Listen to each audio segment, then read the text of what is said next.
It is Tuesday, December 6th, 2022. This is another edition of Baseball Today. I am Chris Rose. This is not Trevor Plouffe. This is the soon-to-be married Jake Storiale. We've got two producers along the way because this is the winter meetings. It's so big. We've got producer Dan 3,000 miles away back on the East Coast. And we got BBD, who's done this wonderful setup for us here at the winter meetings. It's really day two of it.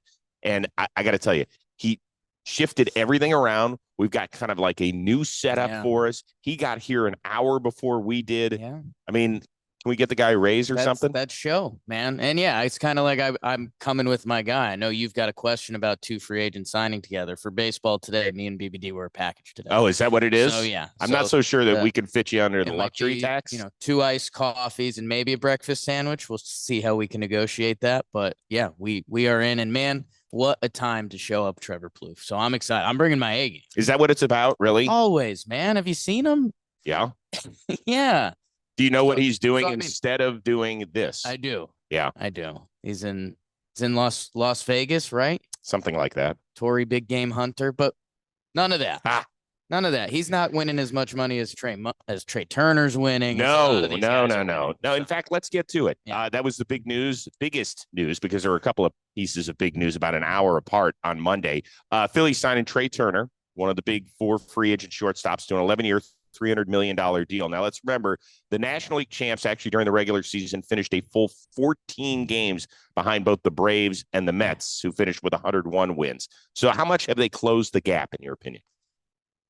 I don't know if they have in a big way, but I think more importantly, the Phillies and who they are now, the bar kind of got set last year. Mm-hmm. I don't think it's a World Series bar, because this was the team with the longest playoff drought in the NL last year. Very good. Right? That was I kind of stole that. This is the kind of I think I stole that fun fact from you, and I peddled it all year. So I'm going to take credit for that. Good. But if you're Philly, trying to change who that team was, like that baseball franchise for over a decade was kind of lovable loserish, coming off like the Ryan Howard, Utley, Cole Hamels, those teams that get to the postseason again. I don't care if it's the last spot, but you need to get to the postseason again. Mm-hmm.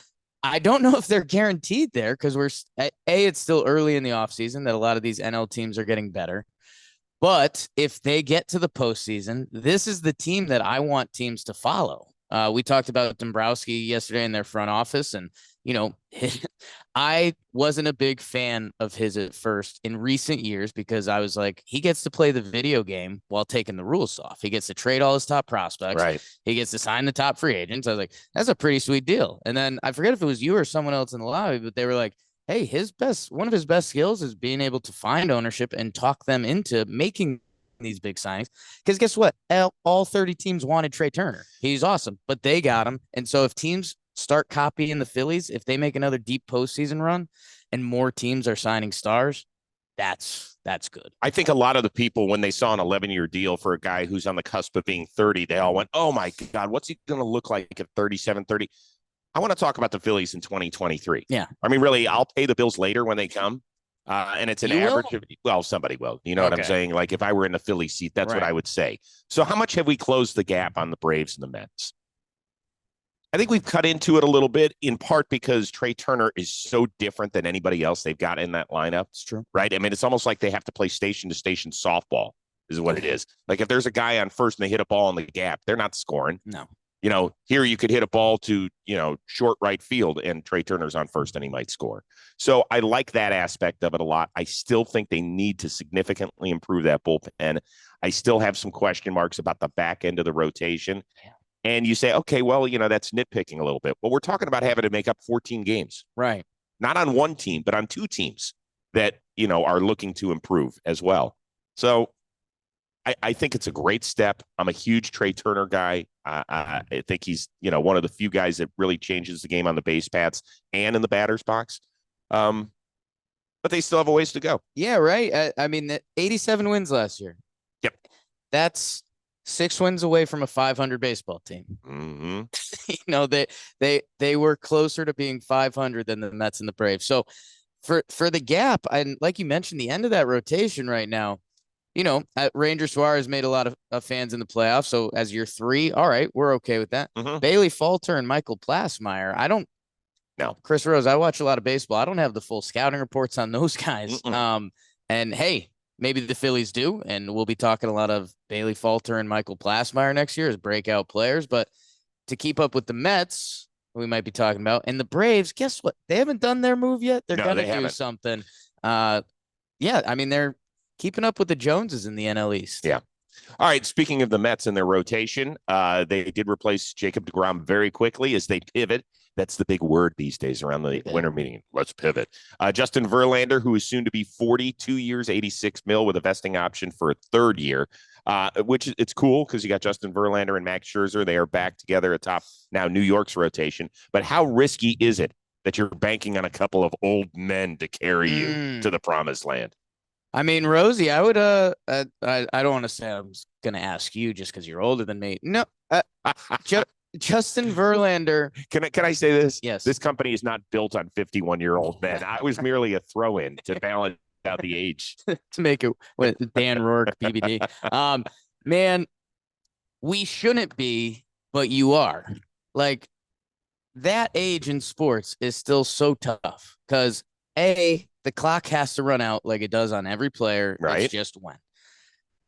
Justin Verlander, outside of, his Tommy John surgery, he's had very little. One of the healthier careers you'll see. Yep. And, if you're going to pitch into that age of your career, I don't have a ton of examples at this point. I'd have to ask you more questions about Nolan Ryan than I know. Got it. So you're like, okay, old man, tell me about way back when. We have come a long way with some of the sports science. And what did we see when we were enjoying a nice tapas meal last night? Tom Brady getting another win. And he's what, 44, 45? 45. So, hey, for Justin Verlander, I think we shouldn't be thinking that way, but it's so natural to think that way. But it's not just one, so it's two. And the problem is that Scherzer has seemingly run out of gas the last 2 seasons when you've needed him most, right? Yes. He got rocked in the playoffs a year ago. The year before, when he was with the Dodgers, he was great when he first got over there. Then he had some issues. Yeah, he pitched really well in the divisional round against the Giants, but then, it was kind of dicey. And that's going to happen when you have guys that are going to be 40 and 38 respectively. So yeah, it's risky. Now I do I'm a fan of the short-term starting pitching deal. Right. I was like, if you're a Mets fan, you have to be thanking your lucky stars that you didn't give Jacob deGrom 185 mil. I love watching him when he pitches, but if you have to put somebody on your roster heading into next year as a healthy dude on the mound every 5 days, are you going to go with Justin Verlander or Jacob deGrom? Verlander has earned the win there. And it's not close. It's not close. I mean, he had 28 starts last year, a 1.75 ERA. It's just silly how much we just accepted that season, his age 39 season coming off of Tommy John. I will say the deGrom part of it, there's going to be some instant comparison. And I'll tell you what, I'm not betting against Jacob deGrom either. Because what last year for deGrom was very much get back, be healthy, be ready for the playoffs. And that was his goal. And if you remember Verlander the year before, everyone, it was kind of funny business in Houston. Everyone was wondering, he's not with the team. Is there problems there? But guess what? I think Justin Verlander knew his body. He knew it was kind of more important for him to get healthy. And guess what? He got healthy. He got 2 for 50, which blew our minds at first. And then he went out and won the Cy Young. Yes. And now he's getting $43 million per year. It's not bad. It's good work if he can find it. So, the other quick thing about the Mets and their rotation is that you have to look past these first two to what's next. Cookie Carrasco, who hasn't been the model of perfect health. He's 35 years old. Then you got a pair of 27-year-olds in Peterson and McGill, who also have had some health issues at times. They're going to add another starter. Remember, they didn't just lose Jacob deGrom. They haven't brought back Chris Bassett yet, and it sounds like he's going to get money elsewhere. So it wouldn't surprise me if the Mets add somebody else. I would look for a guy who has had some stability out there health-wise on the mound. I just think it's smart because if you're going into this season with old dudes, and believe me, I like old dudes. I don't want to be the guy that casts them away as I'm about to renegotiate a contract. I'm just saying this, that I think it's really important. Yeah, that's hey, go sign. Who's the most reliable innings free agent? Maybe it's Ty Young. We'll see. Valdi? Well, it's been a few years since Tyone had some injury Yeah. history, right? Yeah. Yeah. It's tricky with all these starting pitchers. I was going to say. Yeah. Good luck finding that guy. You don't need good luck if you want to do some early holiday shopping. We suggest you do it, and we suggest you do it with True Classic and True Classic tees. I want you to head on over to trueclassic.com/today. You're going to get 25% off your True Classic. Maybe today I'm wearing my Baseball Today shirt, where you can get at our John Boy Media shop, which is very cool. But yesterday I was wearing a True Classic around here. I hadn't seen some people for a few years because we hadn't had the winter meetings, and they were like, "Hey, you look good." I was like, actually, I'm about at my heaviest level I've ever been, but I look good because I'm wearing my True Classic tee. And they were like, okay, I got it. So I want you to go out and get this. They got all sorts of stuff. They've got tees, they've got polos, they got whatever you need. So if you're like, God, I don't know what to get the favorite dude in my life, whether that's your husband out there, whether it's a son or dad or a brother or whatever it is, or just a friend. Guy in the front office. Yeah. I mean, they sign your favorite player, go get him a True Classic shirt. It's that simple. So go out, do your shopping. The thing I love about it is that I've got like 5 of them, and I'm the nerdy guy who always color codes my t-shirts that hang in. Yeah, nice. I'm that dude. Nice. So I'm like, okay, where's that True Classic gray? No problem. Where's the light blue one? I got that one. Where's my True Classic black if I need that one? And so it's that simple. Get 25% off trueclassic.com/today. Free shipping included on purchases over $100. Once again, that is 25% off trueclassic.com/today. We continue on, and really one of the fun things about being here at the winter meetings in San Diego is you hear all the reports. You're like, oh, the buzz, and then there's a little lobby buzz and all sorts of stuff. Well, Mark Feinsand of MLB.com, he was busy working the rumor mill, and he tweeted that the Cubs could sign 2 of the 3 remaining big-time free agent shortstops, most likely Xander Bogaerts, Dansby Swanson. How many of the big 3 will the Cubs sign? Will it be 0, 1, or 2? Because I don't think they're going to get all 3. I will go with 1. I think it makes sense for the Cubs to bring in talent at this point. I mean, if you're a Cubs fan, you're still thinking about those guys. Anthony Rizzo just had a really nice year last year. Baez, not so much, but that Cubs team that happened, and it was like you have that image of your head, like, well, maybe we won't keep everyone, but we're probably going to extend one guy, right? And that kind of never happened. So if you're a Cubs fan, you're looking at this free agent pool. I think the only thing that makes me a little bummed about it, and we'll see who they end up bringing in, Nico Hoerner had a sneaky nice little year for them. A great year. Yeah, and he's fun defensively. That I've been saying from the start, I thought Xander Bogaerts would end up as a third baseman after this, which, by the way, I understand is partially rude because, man, what he's done hitting wise at shortstop takes away from some of his defensive deficiencies at shortstop. Is that the word? I think it's fair. But I think if he ended up at the third base, where I think all of his skills would play up, sure, there's an adjustment period, but I think he just got over 30. So, it's hard to stay at shortstop that long into your 30s. So if they end up with him, he's been one of the hottest names, I think, at this winter meetings, because guess what? Xander Bogaerts is going to hit. That's kind of all he's shown us the past few years. So that would be the guy I'm focused on for the Cubbies. So you have to look at this a couple different ways. First of all, the Cubs were 74-88 last year, but they are in a division where it's the St. Louis Cardinals, and then, in my opinion, a bunch of question marks because I don't know exactly what the Milwaukee Brewers are doing. Right. The Cubs, the Reds, and the Pirates are obviously at the bottom of this division and seemingly in massive rebuilds for Pittsburgh. It's been that way for about 5 decades. They only have $29 million guaranteed on their roster after this season. Yeah. Okay. That's all they have. So they can go spend if they want to. They owe it to the Cubs fans to do it. I don't know exactly what their blueprint is. So it just kind of feels like they're throwing stuff against the wall and hoping that it sticks. They only had 2 everyday ball players with a WAR higher than 2. Just 2. Nico Hoerner, our guy Ian Happ. Yeah. That is it. That is it. So they need to get some guys that provide consistency. I know that Dansby Swanson's a big swing and miss guy and high chase rate and all that sort of stuff. But he will glue that, shortstop position down defensively.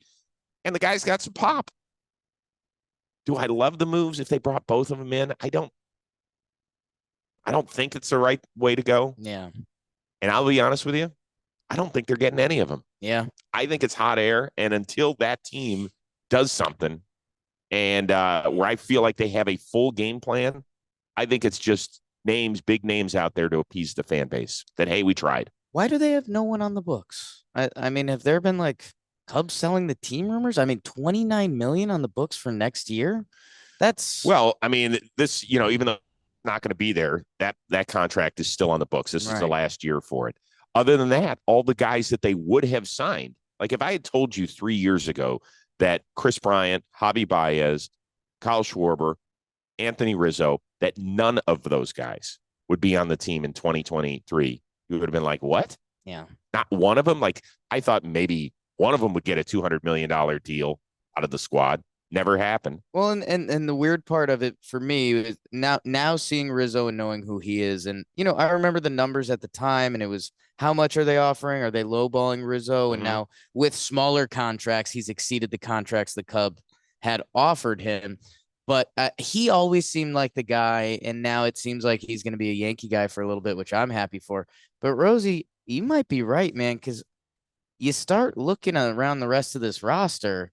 And I like Xander Bogaerts a lot, but he doesn't do much for this team right now. Right. So what? They go from 74 to 76 wins? I mean, I know bullpen is not everything, and that's kind of the quickest thing to change, but the bullpen, what is this? When the Cubs brought Theo on board and Jed Hoyer on board, they were like, okay, we're tearing it down. We're going to build it up through the draft and through trades of younger guys, right? And that's exactly the way they did it. Here, they've got a couple of younger guys that have popped, but not enough. Yeah. Not enough. Does Pete Crow Armstrong, their number one prospect, make a difference in 2024? Yeah, he could. Maybe. He could. But it just feels like they don't have a great plan. And so that's why I'm going to say 0. I don't know. Speaking of reports out of Chicago by Mark Feinsand, he says that the White Sox are fielding calls on all-star closer Liam Hendricks. Do you think that they would actually deal him? Send him to the Cubs. Just figured it out. You don't even have to move apartments. He could figure all that out. Yes, I think you should listen to calls on Liam Hendricks because that's interesting. You don't think they're a contender next year? I think they I mean, they obviously still have a lot of talent that pops off the page. I think for Liam Hendricks, who he is now, he's going to be 34 next year. He had another great year. It's kind of what I was saying with the Cubs, and it's why I was hesitant to chop them down from that angle. Bullpen, you can figure out whether it's we see every team seems to have a young guy that throws 101 who, when they start to click, you start getting some outs from that guy. For them, it's can they kind of reallocate the money because he would be making it's 14 million next year and then a team option for 15. So the option's a weird thing. Okay. He signed a 3-year, like 54 million or whatever. But the last year of his contract, if they pick it up, they pick it up. It's 15, whatever. Right. If they decline it, he still gets the $15 million, but he gets it over a 10-year payments of $1.5 million. Here's the issue with the trade. If he gets traded, that option automatically gets picked up. So he'll be age 37 as a closer earning $15 million. So that's what makes the trade difficult. I think if you're just taking on Liam Hendricks, the person and the player, you're all in from the other side. But to me, don't the White Sox want to win? Yes. And I guess that's where I'm saying if you can reallocate some of the money and whatever you get back, because right now this team is not complete. But reallocated where? I mean, you still need a closer. Kendall Graveman, as good a bullpen piece as he's been in recent years, right? It doesn't feel like he's a full-time closer. Do they go with Reynaldo Lopez?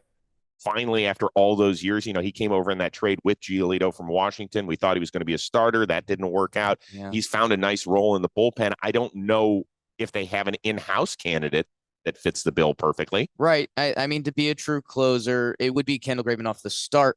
And I don't know. For me, when the White Sox seemed their scariest, it seemed their lineup top to bottom. And it was like, wow, there's a guy in every position in the lineup, and they have that strength in their rotation.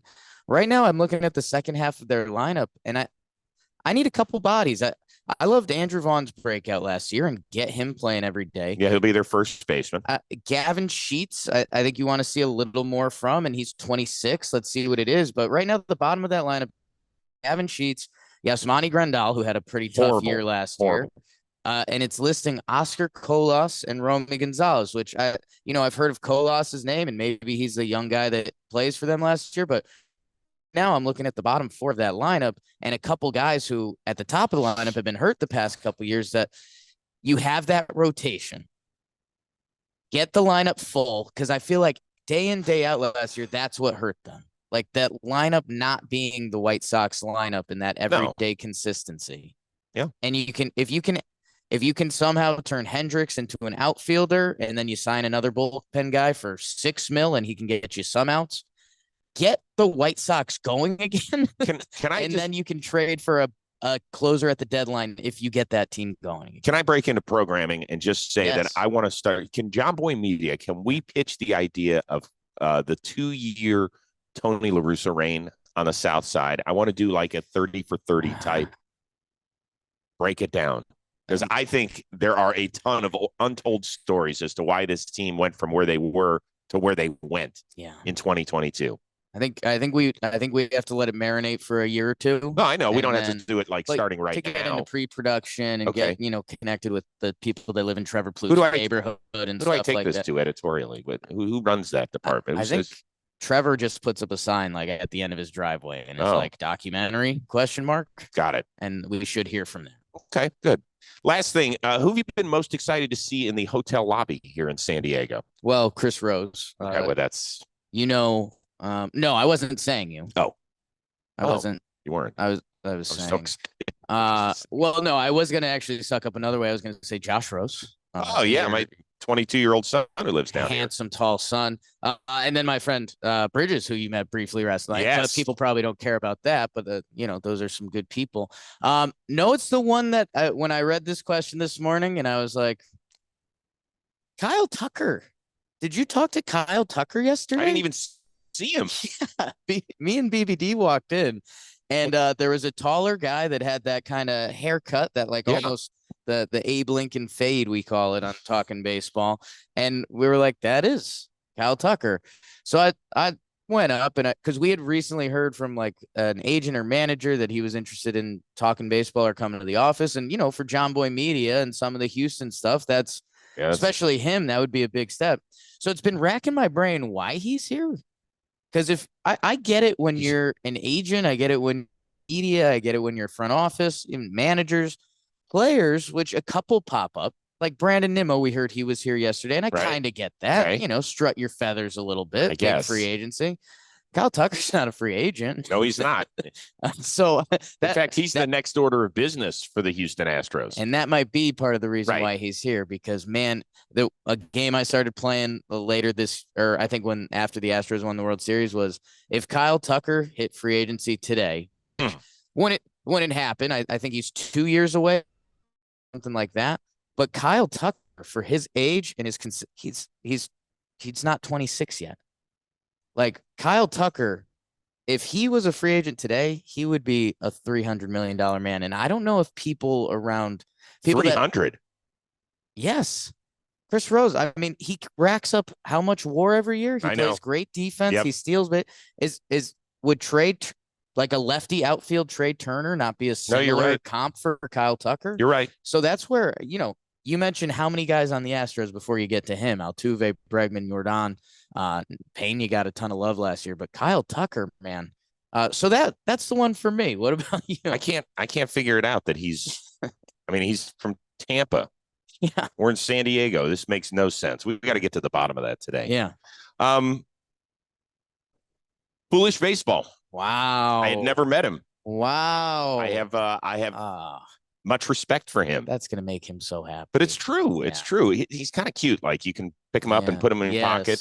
Like for you could take him down on the low block and do what you need to.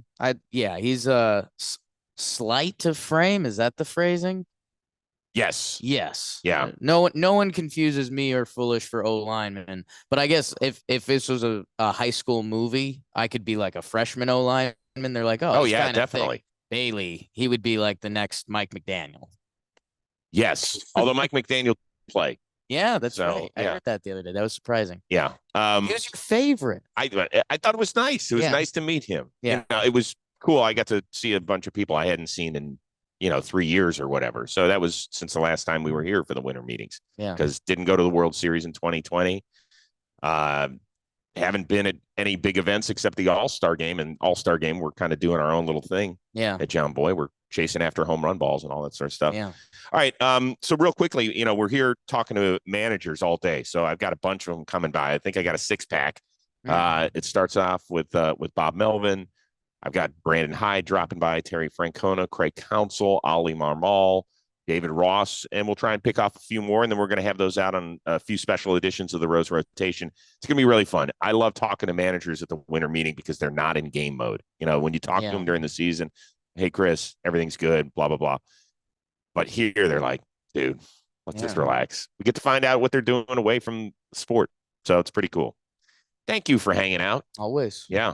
See, this is Plouffe. If you're listening, this is how guys grind right here. Yeah. He was out decorating the town, Dill. I don't even want to know what time it was. Just kept it rolling. And look at him. Just hopped in the shower, changed outfits. Let's do it again. It's unbelievable what this guy does. So thank you.